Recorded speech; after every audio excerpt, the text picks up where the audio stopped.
আমাদের সমাজে অনেক মানুষ রয়েছে যে মানুষগুলো নিজেদেরকে সবচেয়ে বড় মনে করে সকল ক্ষেত্রেই। ধরেন আমি বড় আলিম, অনেক বড় আলেম, আমার চেয়ে বড় আলেম কেউ নাই। আমি অনেক বড় কারি, আমার চেয়ে বড় কারি সাহেব আর কেউ নেই। আমি অনেক বড় হাজি সাহেব, আমার চেয়ে বড় হাজি আর কেউ নেই।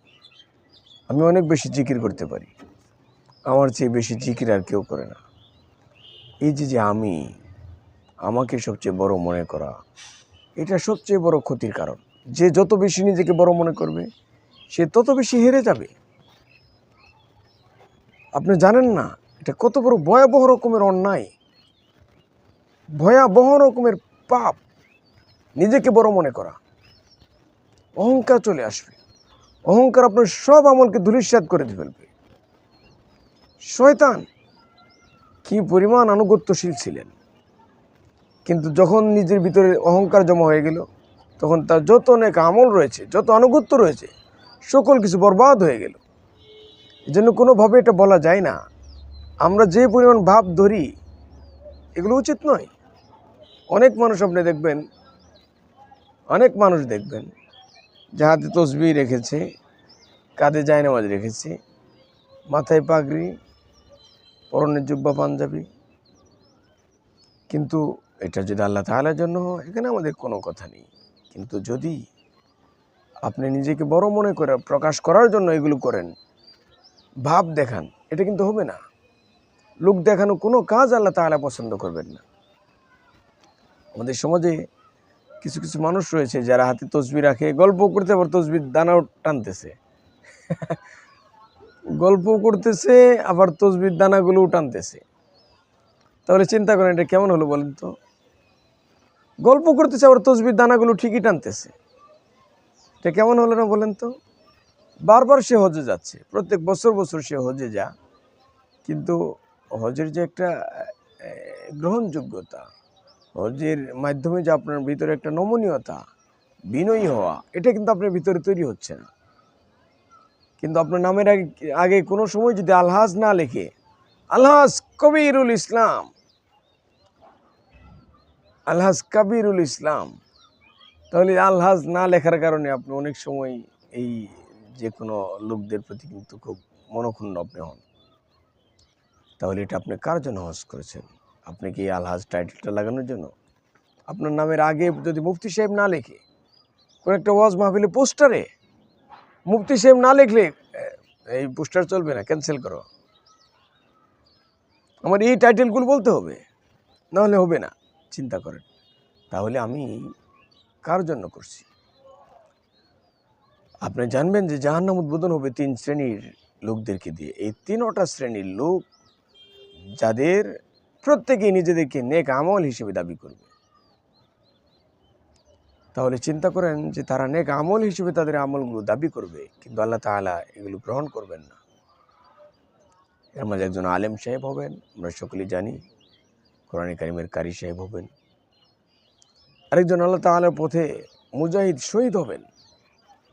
আরেকজন আল্লাহ তাআলার পথে অনেক বেশি দান করেছেন, এই দানবীর হবেন। চিন্তা করেন। এই জন্য আমরা যদি কেউ মনে করি যে আমি অনেক বেশি জানি, অনেক বেশি বুঝি, আমার চেয়ে বেশি জানেও না বুঝেও না, আমার চেয়ে বেশি আমলদার আর কেউ নেই, আমার চেয়ে তাহাজ্জুদ গুজার আর কেউ নেই, আমার চেয়ে দানশীল আর কেউ নেই, এটা আপনি মনে করতে পারবেন না।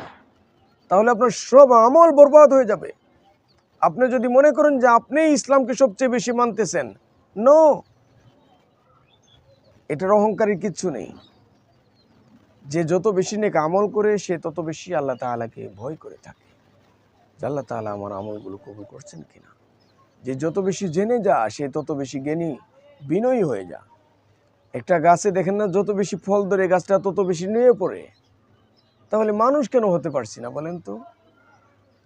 আমরা মানুষ যত বেশি আমলদার হচ্ছি তত বেশি আমাদের অহংকার বাড়তেছে, যত বেশি জ্ঞান অর্জন করতেছি তত বেশি আমাদের অহংকার বাড়তেছে। এটা কেন হবে ভাই? এটা তো হওয়ার কথা না। আমাকে তো হতে হবে, আমি যত বেশি জ্ঞানী হব তত বেশি আমি বিনয়ী হয়ে যাব, যত বেশি আমলদার আমি হয়ে যাব তত বেশি আল্লাহ তাআলাকে ভয় করনেওয়ালা হয়ে যাব। আমার কোনো ক্রেডিট নেই, আমি কেন এগুলো করছি? এই জন্য আমাদের সমাজে অনেক মানুষ বুক ফোলায় বলে যে আমার চেয়ে ভালো মানুষ কে আছে, খুঁজে বের করেন।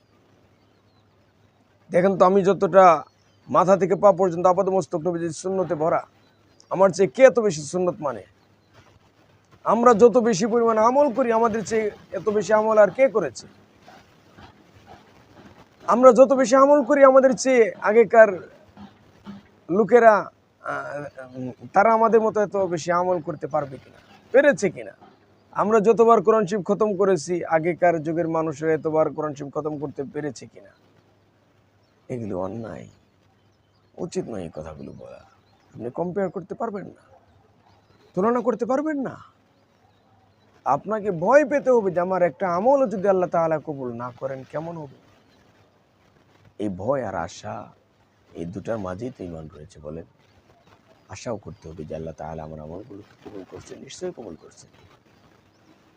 আবার ভয়ও পেতে হবে যদি আল্লাহ তাআলা কবুল না করেন, এই জন্য ইস্তিগফার করতে হবে। আর আমল করেই আলহামদুলিল্লাহ খুশি হতে হবে, ইস্তিগফারও করতে হবে। এই জন্য আমাদের সমাজে অনেক মানুষ রয়েছে যারা মনে করে যে নিজেদেরকে সবচেয়ে বেশি জ্ঞানী মনে করে, অন্যদেরকে একেবারেই প্রাধান্য দিতে চায় না, তুচ্ছ তাচ্ছিল্য করে কথা বলে। এগুলো উচিত নয়।